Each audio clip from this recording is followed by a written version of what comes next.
حسبي ربي جل الله ما في قلبي غير الله نور محمد صلى الله لا إله إلا الله حسبي ربي جل الله میٹھا میٹھا ہے میرے محمد کا بسم اللہ الرحمن الرحیم.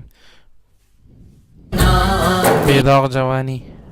میٹھا میٹھا ہے میرے محمد کا نام. میٹھا میٹھا ہے میرے محمد کا نام. بیچارہ جلدی سے سبق میں گیا، کبھی دیر سے نہیں پہنچا تھا، جلدی پہنچتا تھا. چنانچہ مدرسے پہنچ کر جلدی سے غسل خانے میں گھس گیا، کپڑے بھی دھوئے، نہایا، غسل کیا، وہیں گیلے کپڑے پہن کر آ گیا. اب آ کر یہ کلاس میں پیچھے بیٹا. شاہ صاحب رحمۃ اللہ علیہ تھوڑی دیر درس حدیث دیتے رہے. کچھ دیر کے بعد فرمانے لگے، ارے تم میں سے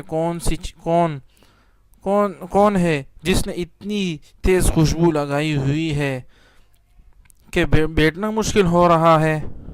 میٹھا ہے میرے محمد کا نام. اب طلبہ نے ایک دوسرے کو دیکھا.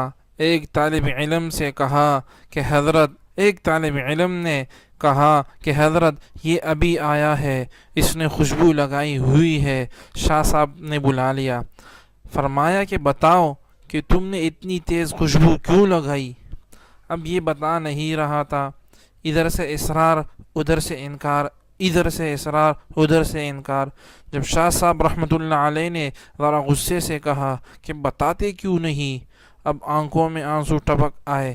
کہنے لگا، حضرت آپ نے جو پوچھا تو مجھے بتانا ہی پڑ رہا ہے.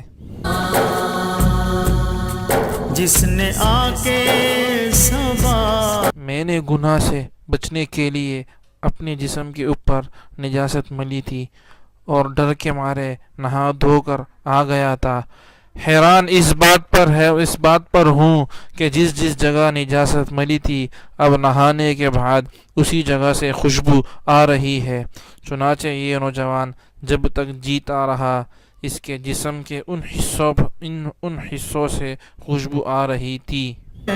کو جس کی رحمت نے ڈھانپا ہے کون ہے. کتابوں میں لکھا ہے کہ اس کا نام خواجہ مشکی مشہور ہو گیا تھا. جب اس کے پاس بیٹھتا جو اس کے پاس بیٹھتا تھا اسے اس کی جسم سے مشک کی خوشبو آیا کرتی تھی. جس کے دم سے ہی یہ رونقیں ہیں. اللہ رب العزت کے ہاں یہ چیز اتنی پسندیدہ ہے کہ اگر کوئی اس کے بچنے کے لیے اپنے جسم پر گندگی بھی لگائے، اللہ رب العزت اس کے جسم کے اندر مشک خوشبو کو پیدا فرما دیتے ہیں. صدق اللہ العظیم. اللہ رب العزت ہمیں عمل کرنے کی توفیق عطا فرمائے.